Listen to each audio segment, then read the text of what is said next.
بسم اللہ الرحمن الرحیم الحمد للہ۔ آج بروز منگلوار جولائی کی 14 تاریخ ہے۔ اللہ رب العالمین احکم الحاکمین ارحم الراحمین وحدہ لا شریک، اس خدائے بزرگ و برتر کے کروڑہا احسانات، اللہ تعالیٰ کی خصوصی کرم نوازی سے صبح کی ان سہانی گھڑیوں میں اللہ کی مقدس کتاب قرآن شریف کا سبق پڑھنا نصیب ہو رہا ہے۔ یقیناً یہ بہت بڑی سعادت ہے۔ پاک ذات کی بارگاہ میں عاجزانہ دعا ہے کہ زندگی کے آخری روز تک بھی اللہ تعالیٰ قرآن پاک پڑھنے کی توفیق دے اور قرآن شریف سے وابستگی قائم رہے۔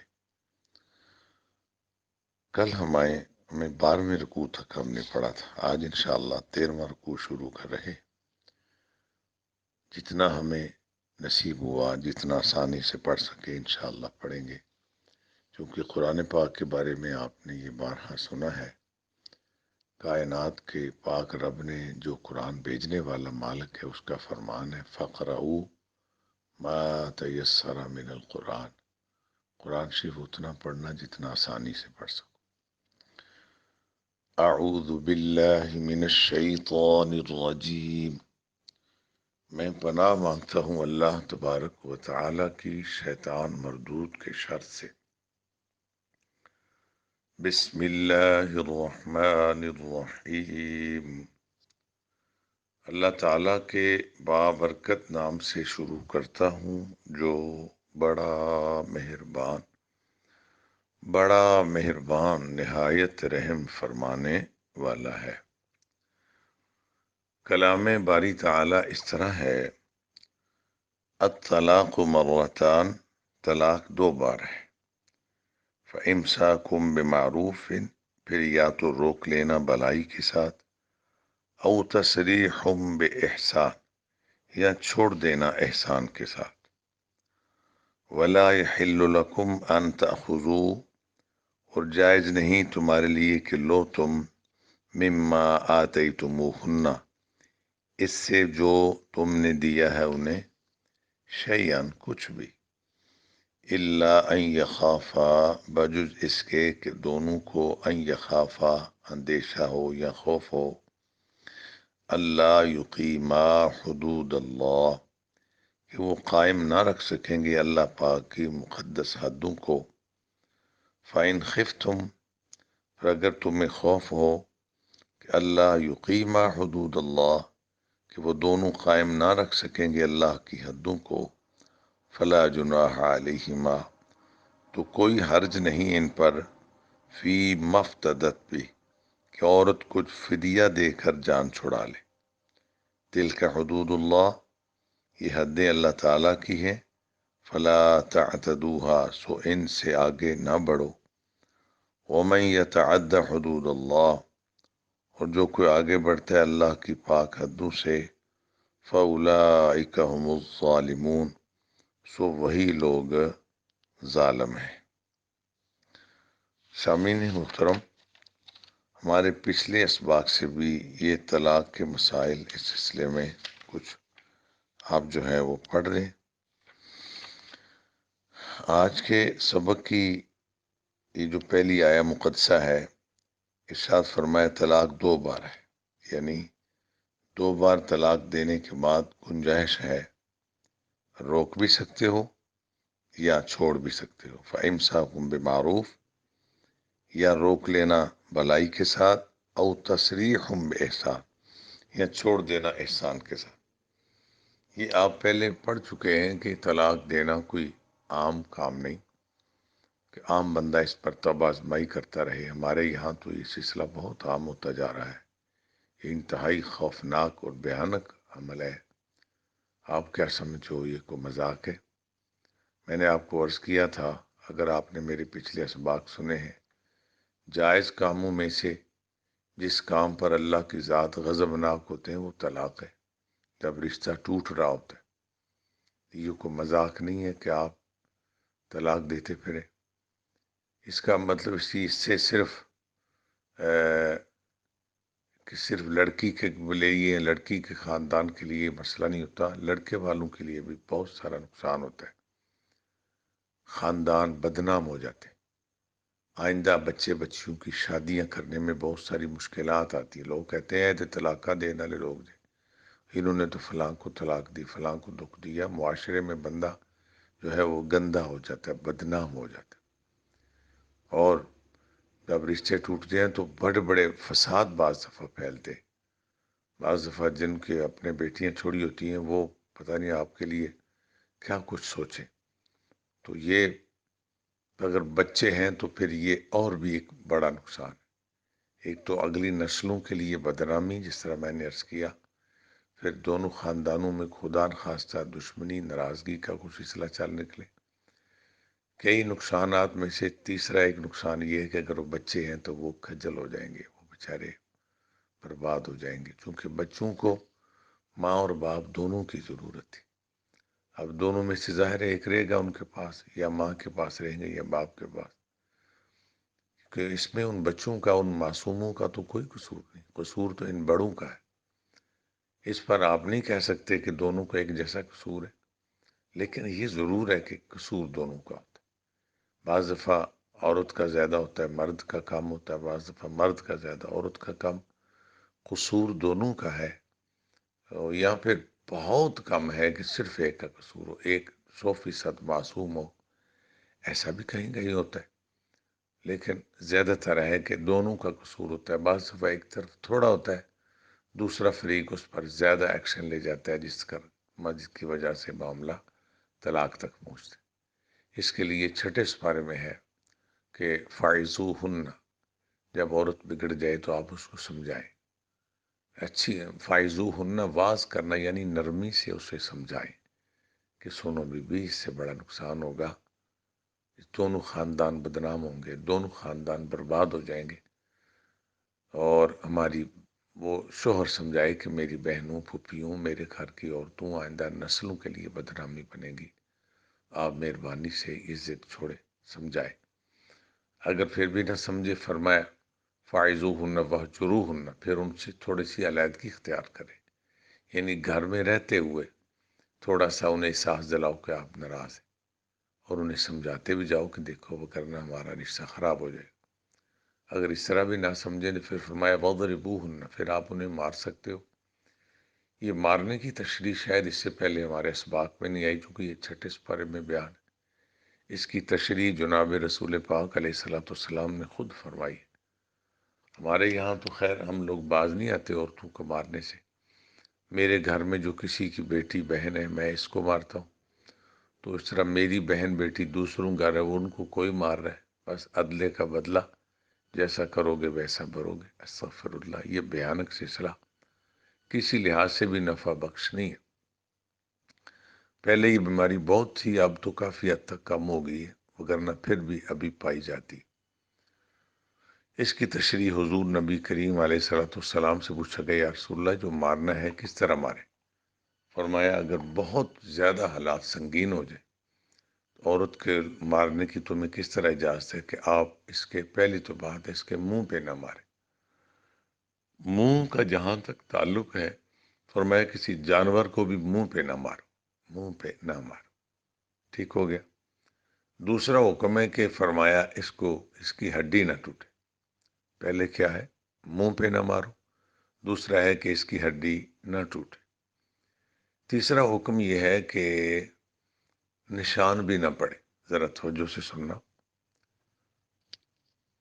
کہ منہ پہ نہ مارنا، دوسرا حکم ہے کہ اس کی ہڈی نہ ٹوٹے، تیسرا حکم ہے کہ عورت کو نشان بھی نہ پڑے، اب آپ ٹھنڈے دل سے سوچنا پھر کس طرح مارا جائے، ایک انگلی سے بھی اگر آپ کسی کو مارتے ہیں تو نشان تو پڑتا، مرد کے ہاتھ بھی سخت ہوتے، علماء اسلام فرماتے ہیں اس کا مطلب ہے کہ عورت کو مارنے کی اجازت نہیں ہے، بالکل بھی، آج کل تو اور بھی نہیں، اور میری ترجمہ کلاس کی میری مائیں بہنیں بیٹیاں، جہاں تک یہ بات 170 کے قریب ہمارے اراکین ہیں جن کو صبح صبح ہی قرآن شریف کا سبق پہنچتا ہے، اگر کہیں بھی کوئی مرد آپ پر تشدد کرتا ہے تو فوراً سے پہلے آپ پولیس اسٹیشن اس کی اطلاع کریں، اور اس کو خوب اس کی ٹھکائی ہو سکتی ہے، اس کا بہتر علاج ہے۔ چھوٹی موٹی باتوں پر صبر کریں، صبر کریں، صبر کریں۔ 3 بار نہیں کہتا، 300 نہیں، 3000 بار کہتا ہوں کہ چھوٹی موٹی باتیں، کیا کہا؟ چھوٹی موٹی باتیں۔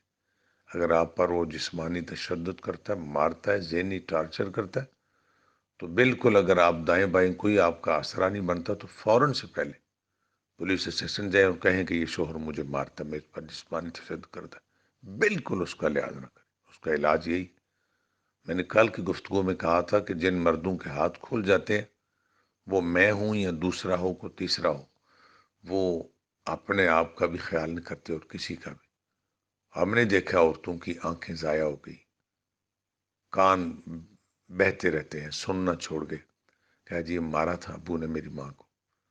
تو ان کا علاج ایک ہی ہے۔ بالکل مانتا ہوں میرے ملک میں کرپشن ہے، میرے ملک میں پولیس اسٹیشن جانے سے لوگ ڈرتے ہیں کہ وہ آگے سے الٹی مصیبت ڈالیں گے، پھر بھی میری امید ہے کہ کوئی نہ کوئی انسان کا بچہ پورے پولیس اسٹیشن پہ ہوا تو آپ کی بات ضرور سنے گا۔ آپ اکیلے نہ جائیں، کسی کو لے کے جائیں اور ان سے بات کریں۔ اگر آپ بات نہیں سنیں گے تو اس کا یہ علاج مزید کر لیں کہ آپ کے ساتھ کوئی ایسا ہو جو کیمرہ آن کر لیں موبائل کا کہ ہم ریکارڈ کر رہے ہیں، آپ سے جو بات ہو رہی ہے ریکارڈ کر رہے ہیں، نہیں سنو گے تو یہ بھی ریکارڈ ہے، اگر سنو گے تو یہ بھی ریکارڈ ہے۔ یہ ایسا ہم اس کو وائرل کریں گے کہ آپ، ہم تھانے میں آئے، مجھے میرے شوہر نے مارا، مجھ پر تشدد کیا، آپ نے ہماری بات نہیں سنی، اس لیے کہ ہم نے آپ کو پیسے نہیں دیے۔ سارے برے نہیں ہوتے، بیچ میں اچھے لوگ ہوتے ہیں۔ کرپشن تو اس شعبے میں کوٹ کوٹ کے بھری ہوئی ہے، لیکن اچھے لوگ موجود ہوتے ہیں، ضرور ہوتے ہیں، کوئی تو آپ کی سنے گا۔ تو اس کا یہ فوری حل یہی، اس سے پہلے آپ کوشش کریں اپنے والدین کو بتائیں، اور کوئی دانا سیانا ہے اس کو بتاؤں کہ مجھ پر تشدد کرتا ہے۔ تشدد جسمانی ہو یا ذہنی ہو، ذہنی تشدد جسمانی تشدد سے بھی زیادہ ہے کہ ایسی باتیں کرتا ہے یا اس کے گھر والے ایسا ظلم اور زیادتی کرتے ہیں کہ اس کو ذہنی طور پہ ٹارچر کرتے ہیں۔ بالکل اس کا علاج یہ ہے کہ آپ اگر باقی چارے آپ نے لگائے ہیں وہ ٹھیک نہیں ہوتے صاحب، تو اس کا علاج وہی ہے جو میں نے آپ کو عرض کیا، چونکہ اس طرح آپ کب تک مار کھائیں گے۔ ہمارے پنجابی والے کہتے ہیں کہ مرداں دے ہاتھ کھلے چنگے نہیں ہونے، جب ان کے ہاتھ کھل جاتے ہیں، ان کا وہ پنجابی میں چاکا اتر جاتا ہے نا، پھر یہ باز نہیں آتا، پھر بات بات پہ مارنا ان کی عادت بن جاتی ہے۔ تو اس پر مردوں، میرے بھائیوں، میرے بیٹوں، میرے عزیزوں، جو ہو گیا سو ہو گیا، اور رب ڈل کے اپنے رب سے معافی مانگے، اللہ ہمیں معاف کر دے، اللہ پاک درگزر فرمائے، اللہ کریم ہمیں معافی فرمائے، معافی فرمائے، معافی فرمائے۔ ہم آئندہ بالکل بھی اپنی بیویوں پر، اپنی بھابھیوں پر، اپنی ازواج پر مارنے کے لیے ہاتھ نہیں اٹھائیں گے، ان کو ذہنی ٹارچر نہیں کریں گے، ایسی باتیں نہ کریں جس سے ان کو خطرناک حد تک تکلیف ہوتی ہو، وہ مریضہ بن کے رہ جائے۔ توبہ کرو، توبہ کرو۔ کئی دنوں سے یہی موضوع چل رہا ہے، آج تو انتہا پر فیصلہ آ رہا ہے نا طلاق کا، جو کل سبق بھی آیا تھا۔ کوشش کریں، برداشت کریں، برداشت نہیں کر سکتے، آپ کا چارہ کوئی نہیں، تو طلاق کا حق آپ کو دیا اللہ، اس کے رسول نے۔ آپ اپنے رشتے داروں کو بلائیں، عزیزوں کو بلائیں، یہی طریقہ ہے۔ اختلافات تو حضور آقا پاک صلی اللہ علیہ وسلم کے مقدس گھر میں بھی ہو گئے تھے، کیونکہ طلاق آ رہی ہے۔ طلاق سے پہلے میں چاہتا ہوں ذرا جتن لگائے جائیں کہ طلاق کو عام چیز نہیں جو آپ دیتے پھریں اپنا اور اگلے کا کچھ نہ چھوڑیں، نہ، یہ تو انتہائی قدم ہے جب کوئی چارہ نہ چلے۔ تو نبی علیہ جب اختلاف کی بات کرتے ہو تو وہ تو حضور کے مقدس گھر میں بھی ہو گیا تھا، سیدہ عائشہ پاک رضی اللہ عنہ ام المومنین کے ساتھ۔ تو حضور نے کس کو بلایا؟ حضور نے حضرت ابوبکر صدیق رضی اللہ عنہ کو بلایا، تو فرمایا ابوبکر ہمارا کسی بات پہ اختلاف ہوا ہے تو آ کے اس کا حل فرمائے۔ اس کا مطلب ہے جب ایسے حالات ہوں تو عورت کے گھر سے کسی کو بلایا جائے۔ تو اگر اپنے خاندان میں کابی کو مثبت ذہن کا، پڑھا لکھا، خدا کے خوف رکھنے والا بن، 3 خوبیاں، مثبت ذہن کا ہو، منفی ذہن کا نہ ہو، اور خدا کا خوف رکھنے والا، پڑھا لکھا، دانا بندہ ہو، ایسا بیوقوف نہ ہو جو الٹی آ کے آگ لگائے، ایسا سیانا بندہ ہو تو بلا لے دونوں طرف سے۔ حضور نے ابوبکر صدیق رضی اللہ عنہ کو بلایا، فرمایا اس بات پہ اختلاف۔ اب دونوں کو جب بیٹھنا ہوا تو حضور نے فرمایا عائشہ کرو بات، چونکہ عائشہ رضی اللہ عنہ کے باپ والد گرامی تھے، وہ عرض کرنے لگے حضور آپ بات کریں، حضور نے فرمایا آپ کریں۔ جب 1-2 بار تکرار ہوا تو فیصلہ یہ ہوا کہ حضور ہی بات ارشاد فرمائے۔ تو سیدہ پاک سے یہ غلطی سے نکل گیا منہ سے، انسان ہے نا جی، بعض دفعہ یہ بات نکل گئی کہ ذرا سچ بولنا، جو بھی ہے سچ بول۔ اللہ اکبر، ابو بکر صدیق صداقت کے تاجدار کی عظمت کو سلام۔ سیدہ پاک کو بے ادبی کرنے والی نہیں تھی۔ بعض دفعہ انسان کے منہ سے کوئی بات نکل جاتی ہے جو ارادہ تھا نہیں، بے ارادہ نکل جاتی۔ تو ابو بکر صدیق رضی اللہ عنہ غصہ آیا اپنی بیٹی کو، انہوں نے یعنی ایک ضرب لگائی وہ باپ ہونے کی حیثیت سے کہ عائشہ ان سے بڑا بھی کچھ اچھا ہے۔ یہ بات بڑی نازک ہے، ذرا کم علم والے لوگ اس کو بڑی اپنی مرضی کا معنی نہ دینا، یعنی اختلاف ہونا یہ فطری بات ہے۔ تو اللہ کے حبیب علیہ الصلوۃ والسلام پوری کائنات کے لیے ان کی پاک زندگی سبق تھی، تو انہوں نے بتایا کہ اختلاف ہو جائے تو پھر بہتر ہے کہ عورت کے گھر سے کسی کو بلاؤ۔ میں نے کہا نا، پہلی کے بعد خدا کے خوف والا بندہ ہو، مثبت ذہن کا بندہ ہو، منفی ذہن کا نہ ہو، کچھ علم رکھتا ہو، اور عورت اور مرد دونوں سے اس کی ہمدردی بھی ہو، دو تین چار خوبیاں ہوں تو پھر بلانا۔ کسی بیوقوف رشتہ دار کو بلاؤ گے وہ کام بہتر کرنے سے بگاڑ کے چلا جائے گا۔ میں نے دیکھا گھر تباہ کرتے ہیں یہ پنچ، بڑے بڑے ایسے بیوقوف بھی ہوتے ہیں۔ یہ ساری خوبیاں ہوں تو اسے بلائے۔ اب ذرا غور فرمائی، جب حضرت ابوبکر رضی اللہ صدیق رضی اللہ عنہ اپنی بیٹی کو پر کچھ ضرب لگائی، یعنی ہلکی سی کوئی لگا دی ایک، تو اس پر اگر میرے تیرے جیسا شوہر ہوتا تو کہتا اللہ انہیں پتہ لگ گئی نا، اب پتہ چلا تجھے؟ تو کہتی تھی میں سچی ہوں، اب تیرا باپ تجھے مار رہا ہے۔ عصمت رسول پر صدقے جاؤں، صدقے جاؤں، قربان جاؤں۔ حضور نے اس بات پر ناراض ہوئے کہ ابو بکر صدیق نے حضرت عائشہ صدیقہ رضی اللہ عنہا کو تھوڑا سا مارا ہے، تھوڑی سی سختی فرمائی۔ فرمایا ابو بکر آپ تشریف لے جائیں، ہم اپنا فیصلہ خود کر لیں گے۔ بتا دیا نا پوری دنیا کو۔ ایک تو یہ بتایا کہ اختلاف ہونا کوئی عجیب بات نہیں، یہ فطری بات ہو سکتا ہے۔ ساتھ ہی بتایا کہ اس کا حل فریقین کی طرف سے اچھے لوگوں کو بلا کے کیا جائے، پھر ان کو مارنے کی اجازت نہ دی جائے۔ اگر کوئی ایسا کرے تو فوراً میٹنگ ختم کر دی جائے، کیونکہ کسی کو مارنے کی کسی کو اجازت نہیں ہے۔ یہ میں نے آپ کو کائنات کے سب سے مقدس گھر کی بات سنائی۔ اس سے یہ پتہ چلتا ہے کہ ایک تو اختلاف ہونا کوئی عجیب بات نہیں، پھر اس کو ختم کرنے کے لیے اپنے طور پہ چارہ کرو۔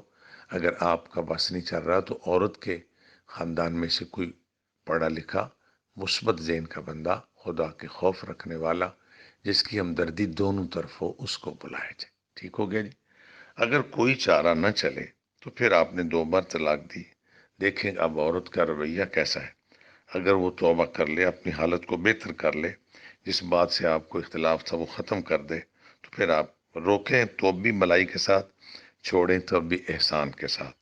اور آگے فرمایا بعض دفعہ عورت، بعض نہیں بلکہ عورت کو تحائف دیے جاتے ہیں۔ اللہ فرماتا ہے وَلَا يَحِلُّ لَكُمْ أَن تَأْخُذُوا مِمَّا آتَيْتُمُوهُنَّ، تمہارے لیے جائز نہیں کہ لو تم اس سے جو تم نے انہیں دیا ہے، شیئن کچھ بھی، الا ان یخافا اللہ یقیما حدود اللہ، باوجود اس کے کہ دونوں کو ڈر ہو کہ وہ اللہ کی حدیں قائم نہ رکھ سکیں گے۔ فَإِنْ خِفْتُمْ أَلَّا يُقِيمَا حُدُودَ اللَّهِ، پھر اگر تمہیں خوف ہو کہ وہ دونوں اللہ کی حدوں کو قائم نہ رکھ سکیں گے، فَلَا جُنَاحَ عَلَيْهِمَا فِي مَا افْتَدَتْ بِهِ، تو کوئی حرج نہیں ان پر کہ عورت کچھ فدیہ دے کے جان چھڑا لے۔ تِلْکَ حُدُودُ اللَّهِ، یہ اللہ پاک کی حدیں ہیں، فَلَا تَعْتَدُوهَا، سو ان سے آگے نہ بڑھنا۔ وَمَن يَتَعَدَّ حُدُودَ اللَّهِ فَأُولَٰئِكَ هُمُ الظَّالِمُونَ، اور جو آگے بڑھتا ہے اللہ کی حدوں سے تو وہی لوگ ظالم ہیں۔ اب چونکہ نماز فجر کا وقت قریب ہو گیا، ان کی تشریح میں نے تو کوشش کی، چونکہ بہت بڑا ایک مسئلہ ہے جس سے 2 خاندان الگ ہو رہے ہیں، گھر اجڑ رہے ہیں، اس پر میرا خیال ہے کہ مجھے مزید محنت کرنی چاہیے۔ اعوذ باللہ من الشیطان الرجیم، بسم اللہ الرحمن الرحیم۔ الطلاق مرتان فإمساک بمعروف أو تسریح بإحسان۔ وقت کی کمی کے پیش نظر صدق اللہ العظیم۔ مولا میں جتنی دعائیں روز مانگتا ہوں سب قبول فرما، جو نہیں مانگتے ہیں بن مانگے قبول فرما، خیر و برکت فرما۔ جزاکم اللہ فی الدارین۔ صلی اللہ علی النبی الامی وآلہ صلی اللہ علیہ وسلم، صلاۃ و سلاما علیک یا رسول اللہ، برحمتک یا ارحم الراحمین۔ قرآن کے تمام مضامین ایک سے بڑھ کر ایک اہم ہے، مگر آج طلاق کا موضوع شروع ہوا۔ رشتہ جب ٹوٹ جاتا ہے، شریعت اسلامیہ نے ایک حد رکھی ہے، جس کو طلاق کہتے ہیں۔ اگر اللہ نے زندگی بخشی تو میں اس پر مزید محنت کروں گا کہ کہیں گھر ٹوٹنے سے بچ جائے۔ جزاکم اللہ۔